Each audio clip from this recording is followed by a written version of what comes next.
استكثروا من الأصحاب الصالحين في الدنيا فإنهم ينفعون يوم القيامة. استكثروا منهم من معرفتهم.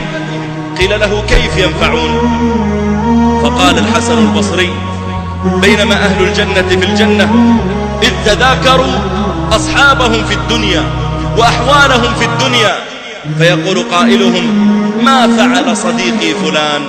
أنا كان عندي صديق في المدرسة أو ربما في الحي الذي أسكن فيه أو في الجامعة أو في العمل معي، ما فعل؟ لا أراه في الجنة، ما فعل صديقي فلان؟ فيقال هو في النار.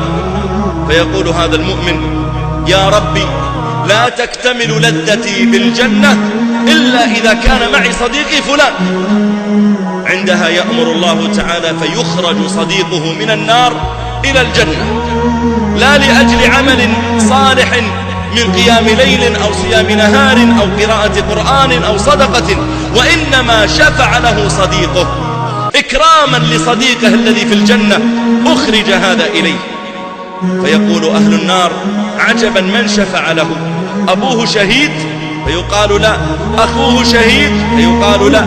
شفعت له الملائكة الأنبياء؟ فيقال لا، وإنما شفع له صديقه فلان. عندها يقول أهل النار فما لنا من شافعين ولا صديق حميم، فلو أن لنا كرة فنكون من المحسنين. يا ليتنا نرجع إلى الدنيا لنعيد النظر في أصحابنا. لأجل الإله نزيد امتنان.